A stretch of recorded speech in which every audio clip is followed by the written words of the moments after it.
여러분, 우리 361페이지 이제 의료법 일부 조금 했었어요. 한번 조금 어중간하게 나갔으니까 잠깐 한번 훑으면서 다음 진도 나가겠습니다.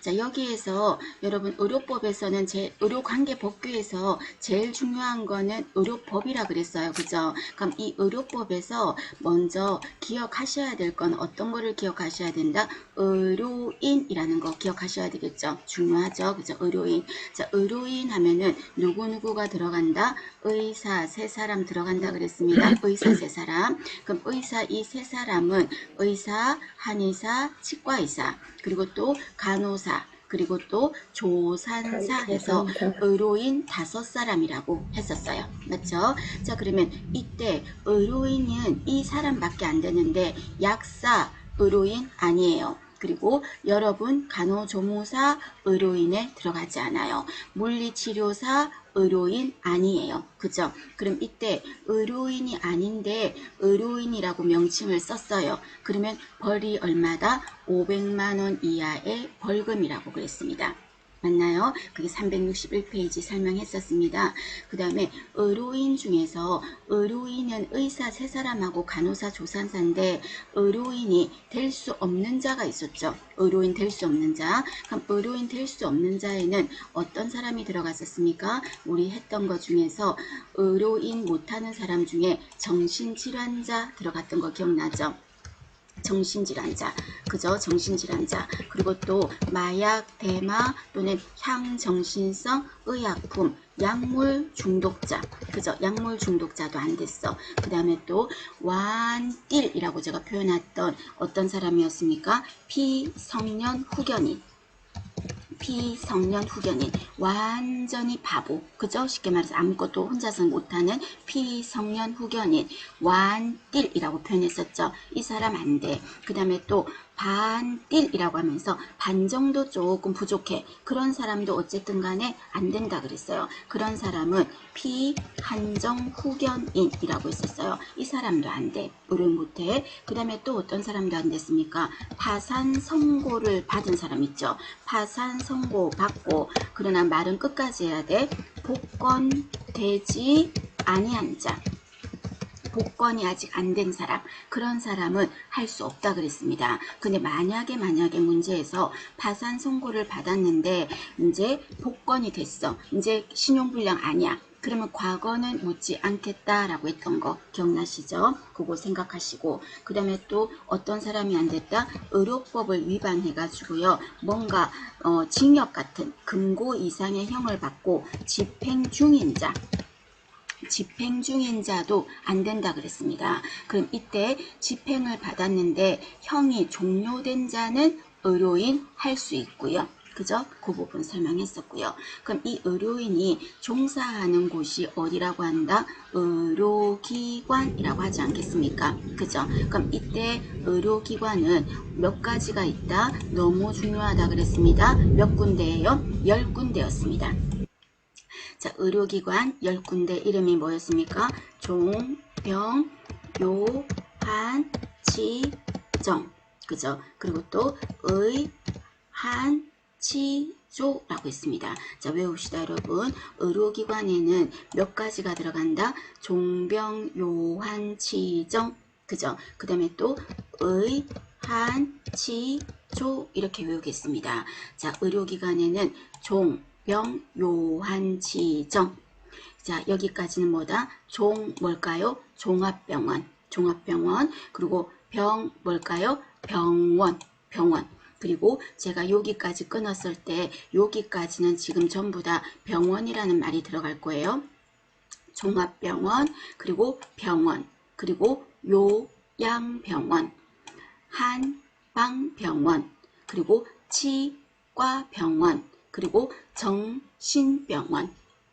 그래서 종병요한치정이라고 했어요. 그리고 이제 의원, 그리고 한의원, 그리고 치과의원, 그리고 마지막 하나는 의원도 아닌 특별한 곳 조산원이라고 했었습니다. 맞나요? 자, 의료기관 10종류 외우세요. 종병, 요한, 치정, 그리고 의한, 치조 해서 10군데라는 거 기억하시고, 그럼 이때 의료기관을 개설할 수 있는 자가 누굽니까? 하는 부분입니다. 자, 여러분, 의료기관을 개설할 수 있는 자는 처음에 누가 들어갑니까? 의사가 개설할 수 있겠죠. 그러면 이 의사는 종병, 요한, 치정, 의한, 치조 중에서 어디를 개설할 수 있을까? 먼저 첫 번째 종합병원 개설할 수 있습니다. 그죠? 그 다음에 또 병원 할 수 있습니다. 그 다음에 요양병원 할 수 있을까요? 네, 의사 오픈할 수 있어요. 요양병원 할 수 있어요.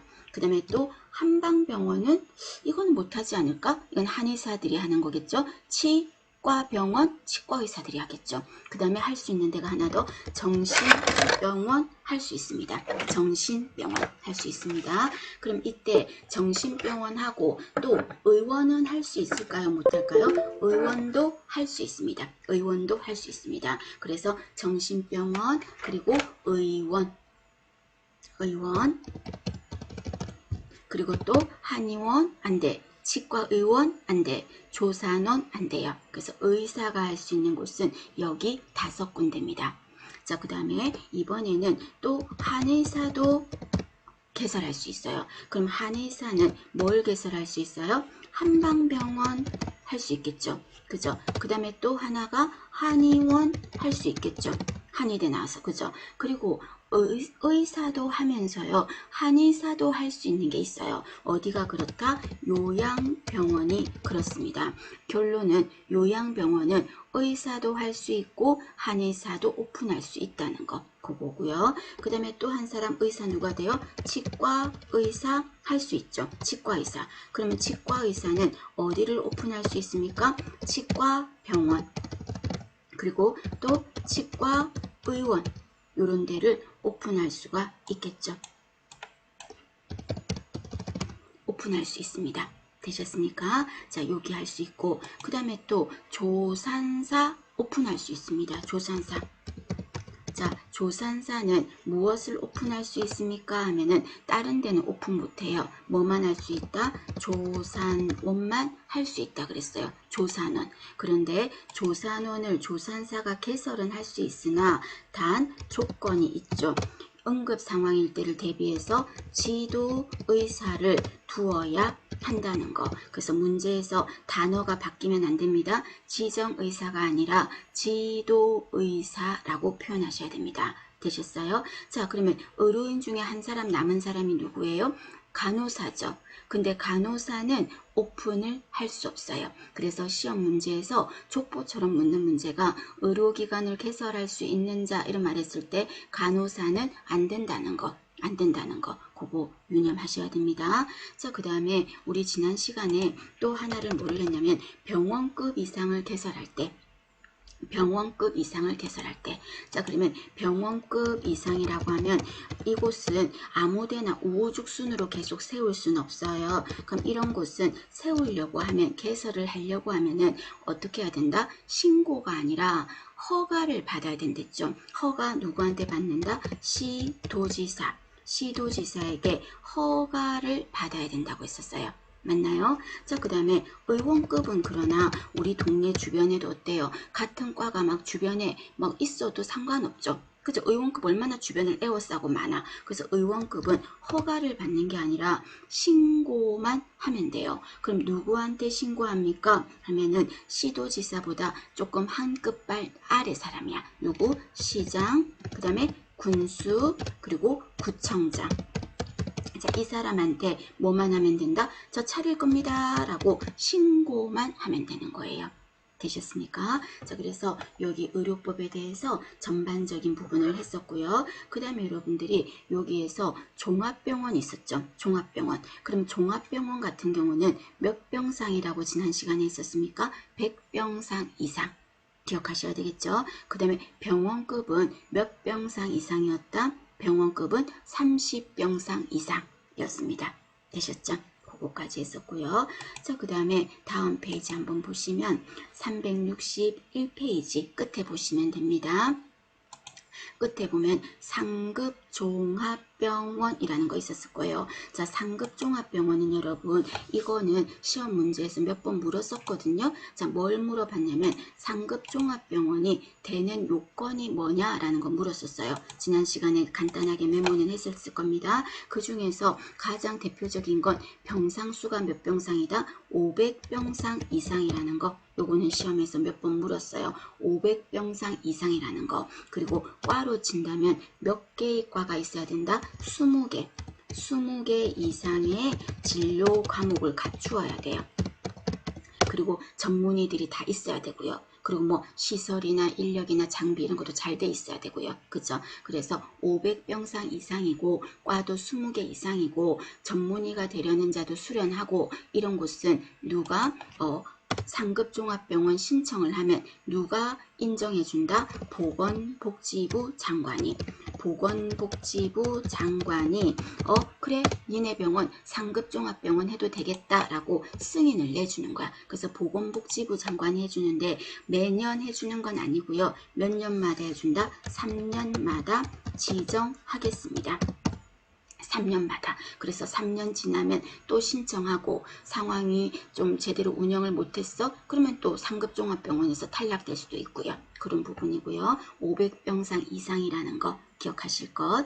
그 다음에 이번에는 병원급인데요. 병원급 중에서 이런 곳이 있어요. 우리가 인천 서구로 친다면 예전에 성민병원이 있었죠. 성남동 쪽에 성민병원. 그런 병원은요. 수지접합 전문병원이라 그래요. 수지접합 전문병원. 그러니까 손가락 이런 거 막 잘렸을 때 붙이는 전문병원이에요. 그러면 성민병원은 수지접합 전문병원. 또 부평 쪽에 보면은 한길안과 있거든요. 그럼 그곳은요. 안과 전문병원이야. 그런데 내가 잘한다고 그래서 전문자 마음대로 붙일 수가 없어요.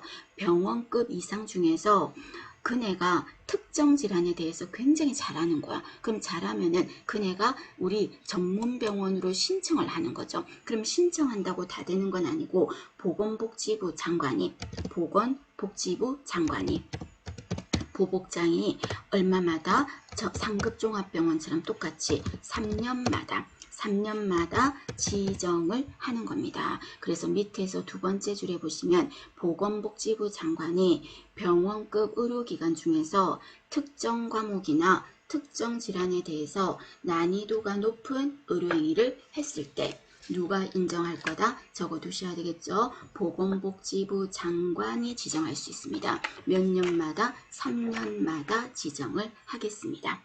그래서 상급도 전문병원도 보건복지부 장관이 3년마다 지정을 한다는 거 알아두실 것. 그 다음에 362페이지에 보시면 간호간병통합서비스라는 거 있죠. 자, 간호간병통합서비스는 인력 구성이 어떻게 됩니까? 하는 거 몇 번 물었었어요. 그럼 이 말이 무슨 말입니까? 간호도 해주고 간병도 해주는 모두 통합한다는 거죠. 왜 이렇게 할까요? 왜 간호도 해주고 간병도 해주고 다 해줄까? 병원에서 보호자가 상주하지 않는 곳이겠죠. 그래서 이거를 포괄병동, 통합병동이라고 우리는 말하지 않습니까? 그럼 여기는 인력 구성이 누가 들어가야 되냐면 간호를 해줘야 되니까 누가 들어갈까? 간호사 들어가겠죠. 그래서 간호사가 없으면 간호간병 통합서비스 오픈 못해요. 되셨어요? 그 다음에 또 간호조무사도 들어갑니다. 간호조무사 분들도 들어가요. 그 다음에 간병해주는 분도 있어야 된다며. 간호간병이니까. 그래서 간병해주는 분들을 간병지원 인력이라고 하겠습니다. 쉽게 말해서 간병인인 거죠. 그죠? 이 인력이 간호간병 통합서비스의 인력입니다. 의사 안 들어갑니다. 왜? 의사는 간호간병하는 건 아니잖아. 물론 병원에 있긴 있지만. 맞죠? 그래서 간호간병 하면은 간호사, 간호조무사, 간병지원 인력 세 사람이라는 거 여러분들이 8번에 동그라미 해주세요. 직업을 간호사, 그리고 간호조무사, 그리고 간병지원 인력이라는 거 저거 표시해 두시고요. 그 다음에 밑에 보시면 10번 해보겠습니다. 10번에 보시면 세탁물 처리라는 말 보이시죠? 세탁물 처리. 자, 세탁물 처리는 이건 무슨 말이냐면 의료기관에서 세탁물들이 막 나올 거 아니야. 세탁물들이. 그럼 이 세탁물들이 나올 때 예를 들면 병원에서 가운이라든지 또는 뭐 시트라든지 또 환자복이라든지 여러 가지 의료기관의 세탁물이 얼마나 많겠습니까? 그럼 그런 세탁물을 처리할 수 있는 자, 그 말이에요. 자, 세탁물을 처리할 수 있는 자가 누구냐? 취급할 수 있는 자가 누구냐 이거예요. 그러면 세탁물을 처리할 수 있는 자 누구냐면 첫 번째 의료인 할 수 있습니다. 의료인. 의료인 누구였더라? 의사 세 사람하고 간호사, 조산사. 맞죠? 의료인 할 수 있어요. 안 해서 그렇지. 할 수는 있다고. 되셨습니까? 그 다음에 또 병원 자체에서 세탁물 처리하죠. 여러분 실습하셨을 때 보면 의료기관 할 수 있어요. 세탁물 처리할 수 있어요. 의료기관 10군데 어디였습니까? 종병, 요한, 치정, 그 다음에 의한, 치조 해서 10군데였잖아. 여기서 할 수 있어. 그 다음에 또 어디서 할 수 있냐면요. 여러분들이 이제 조그만 데서는 세탁소 같은 데도 막 세탁물을 처리하는 곳에도 맡길 수가 있어요. 그러나 아무데나 맡기면 안 되고 그 세탁물을 맡기려면 그 세탁물 맡기는 업체가 어떻게 특별자치도지사 자, 앞으로 여러분 특별자치도지사가 시장, 군수, 구청장 옆에 좀 따라다닐 거야. 그래서 저는 특별자치도지사를 꼭 굳이 외울 필요는 없을 것 같아요. 특별자치도지사 하면은 우리나라의 행정구역상 어디를 말한다? 제주도요. 제주도를 말해요. 제주도 특별자치도거든요. 그래서 제주도 말하는 거예요. 그런데 요거랑 함께 항상 붙는 게 시장, 군수, 구청장이 붙을 거야. 그래서 저라면 힌트를 시장, 군수, 구청장 정도만 외워둘 것 같습니다. 그러면 세탁물을 처리할 수 있는 자는 세탁업체가 시장, 군수, 구청장인데 우리는 의료기관 세탁물을 처리합니다 라고 처리하겠습니다 라고 신고를 해가지고 신고를 한 사람 그 사람한테만 세탁물을 맡길 수가 있어. 아무 세탁물 업체에다가 맡기면 안 된다고요. 되셨습니까? 자, 결론. 세탁물을 처리할 수 있는 자는 누가 할 수 있다? 의료인, 그리고 의료기관, 그리고 또 세탁업체 중에서 시장, 군수, 구청장한테 우리 세탁물 업체 세탁물 처리합니다 라고 신고한 자. 이 사람들만 세탁물을 처리할 수 있어요. 그런데 이 사람들이 아니고 자기는 신고도 안 하고 아무 업체나 그냥 맡겨가지고 세탁물을 처리했어요. 그래서 세탁물 처리법을 위반했어요. 그러면 벌이 얼마냐면요. 참고로 500만원 이하의 벌금입니다. 500만원 이하의 벌금을 물게 되겠습니다. 되셨습니까? 하나 알아두시고요. 그 다음에 11번에 보시면 11번에 보면 진단서라는 말이 나왔죠. 자, 우리 기억해 보세요. 기억에 보시면 두 번째 줄에 보면 진단서 그리고 거만서라고 그랬어요. 진단서는 여러분들이 알 것 같고 거만서는 뭔가 사체 있죠. 사체를 한번 훑어봤어. 뭐 그냥 죽은 건가 의심스럽게 뭐 누가 죽인 것 같은 건가 한번 사체를 훑어보는 거 그거를 거만이라 그래. 그래서 거만서 이런 거 그리고 또 증명서 이런 거를 교부할 수 있는 자. 자, 결론 진단서 그리고 거만서 그리고 증명서 교부할 수 있는 자예요. 자, 여기서 저는요 어디서 포커스를 둘 거냐면요 진단서 여기서 포커스 둘 거야. 진단서. 그러면 진단서를 교부할 수 있는 자 진단서, 거만서, 증명서 교부할 수 있는 자는 누구냐면요 기억에 동그라미 할까요? 누구다? 의사, 진단서 교부할 수 있어요. 그 다음에 또 누가 할 수 있다? 의사 세 사람 할 수 있다니까 치과, 의사, 진단서, 거만서, 증명서 교부할 수 있어요. 또 의사 한 사람 더 남은 사람 누구예요? 한의사, 진단서, 거만서, 증명서 교부할 수 있어요. 되셨습니까? 결론, 진단서, 거만서, 증명서 떼줄 수 있는 자는 누구다?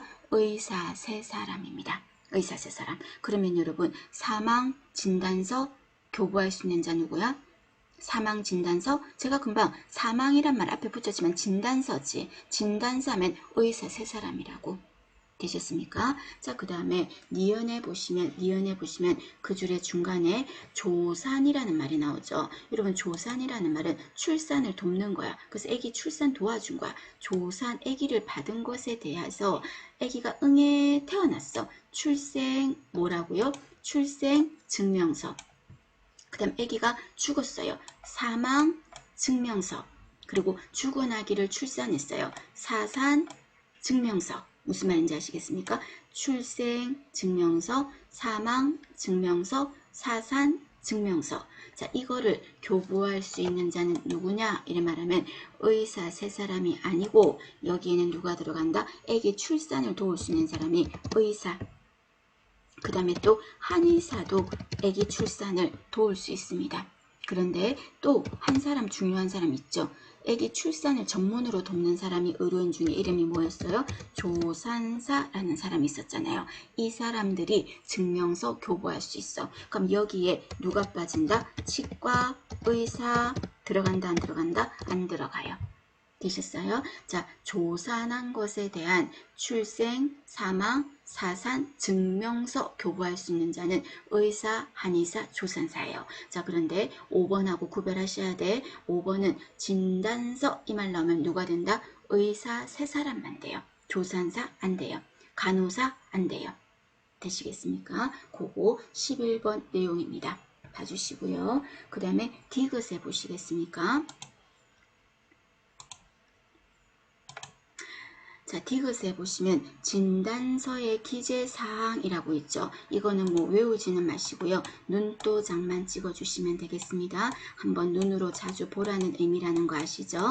자, 진단서 기재사항입니다. 그럼 진단서에는 환자 주소, 성명 이런 거 들어가겠죠. 그리고 또 뭐도 들어간다? 생년월일 들어가겠죠. 그죠? 생년월일 들어가겠습니다. 자, 생년월일 아이고.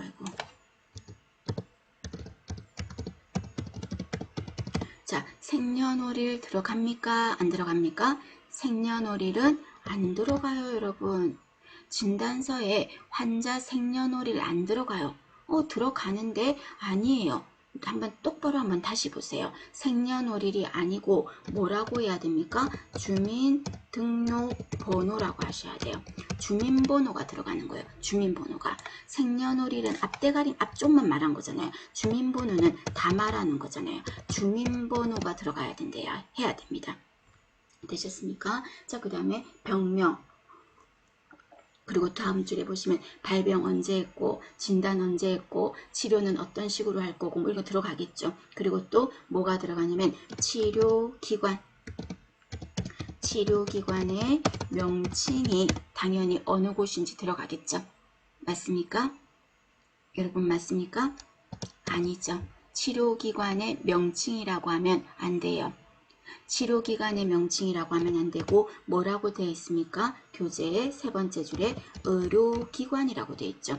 의료기관의 명칭이라고 해야 돼요. 법은요, 단어를 여러분 마음대로 해석해서 마음대로 쓰면 안 돼요. 그 단어 그대로 써야 돼요. 의료기관의 명칭이라고 해야 됩니다. 그러면 차이점이 뭡니까? 차이점 있죠. 의료기관은 뭐밖에 안 되는데 종병, 요한, 치정, 의한치조 그거밖에 안 돼. 그런데 내가 요양원에서 있어. 요양원에 간 이유가 거기서 뭐 하려고 간 거? 치료받으러 간 거 아닙니까? 어쨌든. 그럼 요양원은 치료기관은 될 수 있지만 그러나 의료기관에 들어가요? 안 들어가요? 요양원 의료기관 아니잖아요.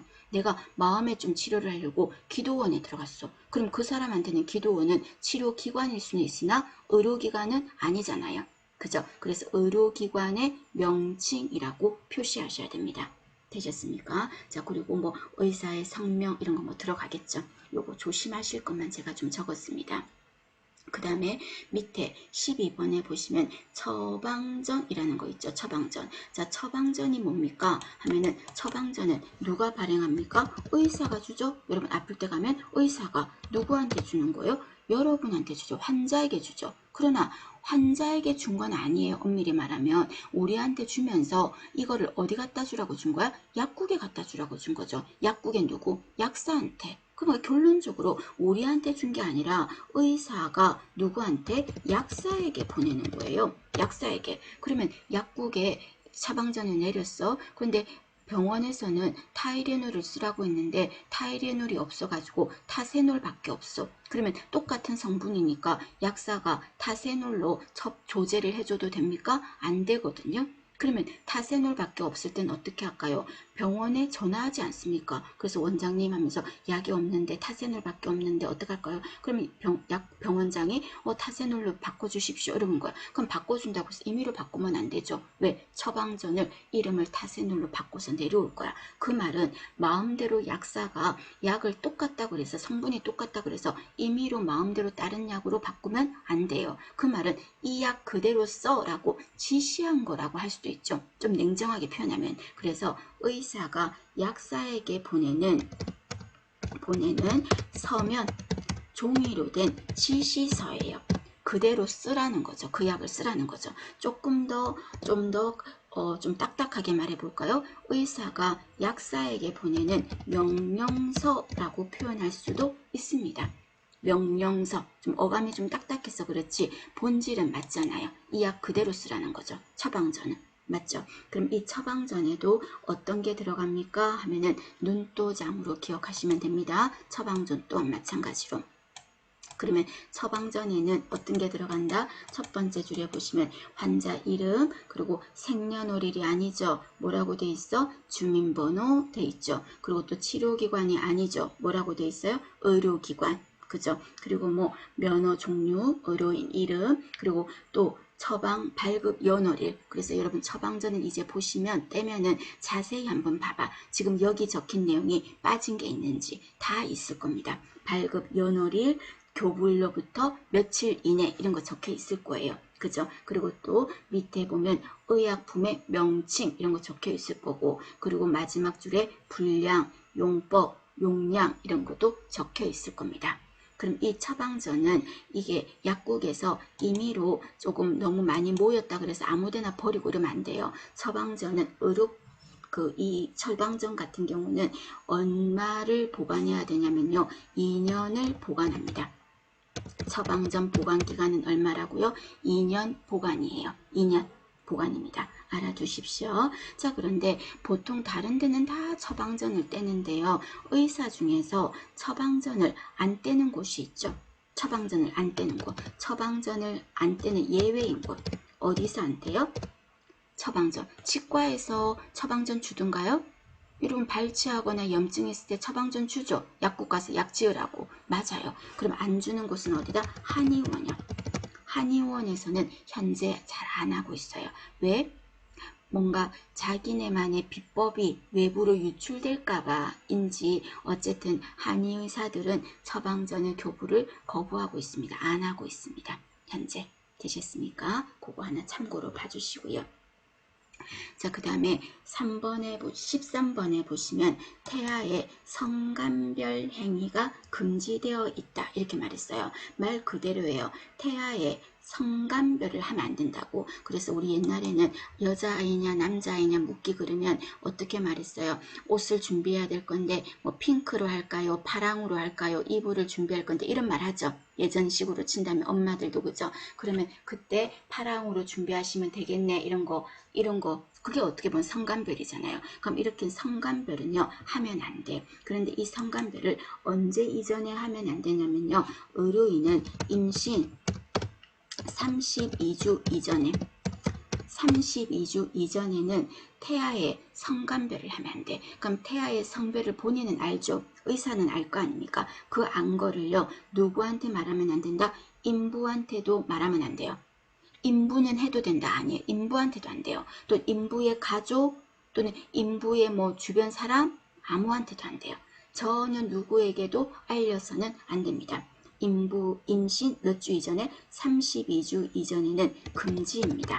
그러면 그 말은 32주 지나면 할 수 있나요? 네, 32주 지나면 할 수 있어요. 그때는 뭐 어떡할 거야? 그죠? 그래서 32주까지는 성간별이 안 된다는 겁니다. 그런데 성간별을 했어요. 그러면 벌이 어떻게 되냐면 자격 정지입니다. 위반했을 때 자격 정지입니다. 되셨습니까? 그리고 또 벌금으로 하면 2년에 2천입니다. 2년에 2천입니다. 자, 여러분 제가 지금부터는 벌을 말할 때, 벌칙을 말할 때 2년에 2천, 3년에 3천 이런 식으로 표현 많이 하거든요. 이게 보증금 월세 아니라 그랬어요. 어떤 애입니다. 2년에 2천 이 말은 2년 이하의 징역을 살던가 아니면 2천만 원 이하의 벌금을 물든가 그런 의미예요. 그래서 제가 그냥 줄여서 2년에 2천이라고 표현하겠습니다. 되셨습니까? 한번 참고로 알아두시고요. 그 다음에 14번에 보시면 진료기록부 뭐 이런 것도 있어요. 그 안에 내용은 뭐 진료기록부라는 게 환자 차트를 말하는 거죠. 이런 내용들이 적혀 있다. 그 다음에 363페이지에 보시면 니은의 조산기록부라는 거 있죠. 그럼 조산기록부는 여러분 교재를 보세요. 363페이지 3페이지 셋째 줄 조산기록부는 누가 쓰는 거야? 조산사가 쓰겠죠. 조산사가. 그죠? 아기를 출산하고 나서 그죠? 쓰는 거. 그 다음에 디귿에 보시면 간호기록부 있죠. 그럼 이거는 누가 쓰는 걸까? 의료인 중에서 간호사가 쓰겠죠. 간호사가. 그러면 간호기록부에는 어떤 내용이 들어있습니까? 하는 거는 하나 알아두세요. 자, 간호기록부에 들어가는 거는 먼저 뭐가 들어간다? 바이탈 사인 들어가겠습니다. 바이탈 사인, 바이탈 사인. 그러면 바이탈 사인 하면 뭐가 들어가는 거예요? 혈압, 그 다음에 체온, 그죠? 그 다음에 맥박, 또 호흡. 그래서 제가 일일이 따로 안 해오고 그냥 바이탈 사인이라고 표현할게요. 바이탈 사인 들어가요. 그 다음에 또 섭취량, 그죠? 그리고 또 뭐가 들어가? 배설량 들어가요. 섭취량과 배설량 들어가요. 들어가. 그 다음에 또 뭐가 들어간다? 투약한 거, 어떤 약 줬다 이런 거 간호기록부에 적어야죠. 간호사들이. 그 다음에 이 환자한테 어떤 처치를 했다 이런 거 적어야 될 거예요. 뭐 관장을 했다 뭐 이런 거 적어야 되겠죠. 그 다음에 또 이 환자에게 어떤 간호를 해줬다 이런 거 적어야 돼요. 자, 결론. 간호기록부에 들어가는 내용은 바이탈 사인 그리고 아이오라는 게 섭취량 배설량 말한 겁니다. 아이오 그리고 투약 처치 간호. 자, 바이탈 사인, 아이오, 그리고 투약, 처치, 간호 이런 거가 간호기록부에 적혀 있습니다. 되셨습니까? 누가 기록한 거다? 간호사가요. 간호사가. 자, 그 다음에 5번에 보시면 16번에 보시면 16번 쭉 내려가세요. 16번에 보시면 변사체라는 말이 나오죠. 여러분 변사체라는 거는 뭔가 그냥 자연사가 아닌 것 같아.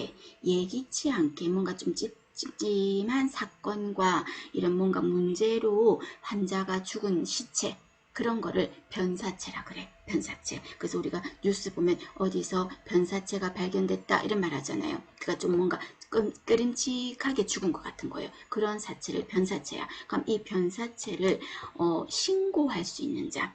변사체를 신고할 수 있는 자. 예를 든다면 어떤 시신이 있었을 때 검안을 해봤어요. 한번 사체를 검안해봤더니 아무래도 이 사람 그냥 죽은 거 아닌 것 같아. 좀 이상해. 그러면 이때 변사체를 검안했던 사람들이 있었겠죠. 그 사람들이 누구한테 경찰서에 신고하는 거야. 그러면 변사체인 것 같다라고 검안한 자가 누구냐면요. 자, 의사. 그 다음에 의사 3사람 들어가요. 한의사. 그 다음에 또 의사 한 사람 더 누가 있어요? 치과의사예요. 치과의사. 치과의사. 치과의사도 할 수 있습니다. 거의 많지 않아서 그렇지 할 수 있어요. 그 다음에 또 한 사람이 누구가 있냐면요. 아무래도 이 아기가 그냥 죽은 거 아닌 것 같아. 그럼 누가 그렇게 판단할 수 있을까? 조산사예요. 조산사. 그래서 이 4사람 직업군은 의사 3사람하고 조산사는 아무래도 한번 사체를 훑어봤더니 그냥 죽은 거 아닌 것 같아. 그럼 빨리 신고해야 되겠죠. 누구한테? 관할 경찰서장에게. 관할 경찰서장에게. 경찰서장에게 했다는 말은 경찰서에 했다는 소리죠. 경찰서장에게 뭐를 해야 된다? 신고해야 합니다. 자, 그러면 이때 변사체를 간호사는 신고할 수 있어 없어? 신고할 수 없어요. 간호사는 할 수 없다는 거. 되셨습니까? 자, 그 다음에 밑에 17번 보세요. 자, 17번에 보시면 의료기관은요, 자기네 그 의료기관 안에요, 안전관리 시설을 만들어 놔야 돼. 안전관리 시설을 잘 해놔야 돼. 왜냐하면 환자들이나 직원들이나 모두가 안전해야 되잖아요. 그럼 안전관리 시설은 어떤 거를 중점으로 봐야 되는 겁니까? 안전이라고 하면 불 나는 거 조심해야 되겠죠. 대피로 같은 거 잘 만들어 놔야 될 거 아닙니까? 화재. 그리고 또 햇빛 이런 것도 필요해요. 햇빛. 또 환기 필요하겠죠. 또 전기 외우지 마요, 여러분. 외우지 말고 줄은 끄시면서 이해하시면 돼. 전기 필요하겠죠. 가스 이런 거 조심해야 되잖아요. 그리고 방사선, 암세포 죽이는 치료 방사선 같은 거 있죠. 방사선 치료. 그럼 그런 거 얼마나 몸에 안 좋겠어. 피폭 받을 수 있으니까 이런 거에 대해서 안전시설 해놔야 되겠죠. 그죠? 그 다음에 채광한기 있고요. 그 다음에 또 어떤 거 있다? 요거는 했던 거고 또 뭐가 있을까? 벌레가 들어오면 안 되지 않습니까? 방충. 벌레를 막아야 되겠죠. 방충망 이런 거 잘 돼 있어야 되겠죠. 그리고 또 뭐도 있으면 안 돼요? 세균, 그죠? 세균 오염 같은 것도 막아야 되겠죠. 세균 오염, 그죠? 이런 것 등을 전부 다 안전에 관련된 거다 하는 겁니다. 되셨습니까? 자, 그 다음에 하나를 더 묻겠습니다. 병원 주변에 너무 교통로가 안 좋아요. 그래서 사람들이 너무 위험할 것 같아요. 그 병원 주변에서 교통사고 같은 것도 잘 나고 위험할 것 같아요. 그래서 병원 주변에 교통로도 확보해야 된다. 이거 맞는 말일까요? 틀린 말일까요? 의료기관에서 신경 써야 될 안전관리시설에 들어갈까요? 안 들어갈까요? 이거는 안 들어가겠습니다. 왜? 이거는 병원 내가 아니잖아. 병원 바깥의 교통로까지는 신경 안 써도 돼. 지금 의료기관은 병원 안에 있는 것만 신경을 쓰면 된다고요. 되셨습니까? 그런 의미가 되겠습니다. 지금 연수에 해당하는 것만 조금 정리를 조금 한 거예요, 여러분.